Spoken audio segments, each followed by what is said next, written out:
मित्रांनो, कालच्या बिग बॉसच्या भाऊच्या धक्क्यावरती रितेश भाऊने सगळ्यात जास्त वेळ घेतला, तो म्हणजे बिग बॉस हा शो स्क्रिप्टेड नाही हे सांगण्यासाठी. त्याच्यामध्ये सचिन, राखी, प्राजक्ता यांना धुतलं रितेश भाऊने.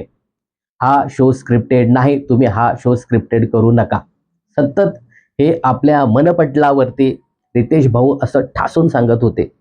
रितेश भाऊ, आम्हाला माहिती आहे की हा शो स्क्रिप्टेड नाही, पण हे सांगण्याच्या नादामध्ये काही 2-3 मुद्दे अत्यंत परंतु हे सांगण्याच्या नादामध्ये काही महत्त्वाचे मुद्दे रितेश भाऊंकडनं राहून गेले.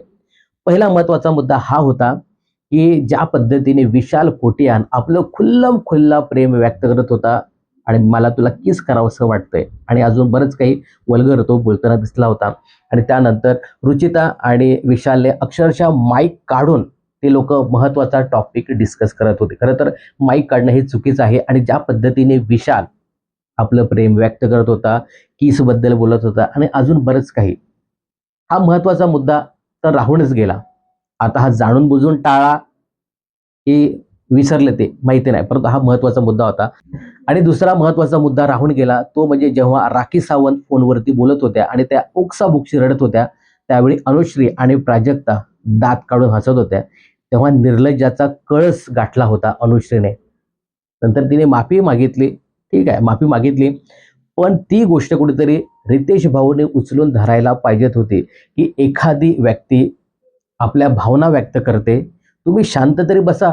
तुम्ही सरळ हसत सुटलाय. तुम्ही तिथेही थांबला नाही, बाथरूममध्ये जाऊन तिकडे दात काढत बसलात. बिग बॉसने टोकलं तिला, की माणुसकी नावाची गोष्ट आहे की नाही. तर ही गोष्ट कुठेतरी आहे ना, रितेश भाऊने अनुश्रीला सांगायला हवी होती. आणि इथे एक महत्त्वाचा मुद्दा राहिला होता, जेव्हा तन्वी कॅप्टन झाली होती, रुचिता आणि तन्वीमध्ये चप्पल पुराण चालू होतं. त्यावेळी त्या विशालने बारक्याला असं खेचलेलं आणि त्याच्यावरती मोठा वाद झाला होता. तर तो मुद्दा देखील तिथे राहिला. तर त्यावर भाष्य करायला हवं होतं. ठीक आहे, हा थोडासा सौम्य मुद्दा आहे. पण इकडे ज्या पद्धतीने विशाल जे काही वागतोय बिग बॉसच्या घरामध्ये खुल्लम-खुल्ला प्रेम त्याचं सुरू आहे. हा मुद्दा काढलाच नाही. कदाचित न काढून त्याला खुली सूट देत आहेत असं एकंदरीत पाहायला मिळते. त्यानंतर राखीचा जो काही मुद्दा होता, त्याच्यामध्ये अनुश्री आणि प्राजक्ता, विशेष करून अनुश्री जी काही असंवेदनशील वागली त्याच्यावरती भाष्य करायला हवं होतं. पण रितेश भाऊने जास्त वेळ आमचा बिग बॉस हा शो स्क्रिप्टेड नाही हे सांगण्यातच घालवलं आणि बाकीच्या सदस्यांची लाल करण्यात घालवली. हं.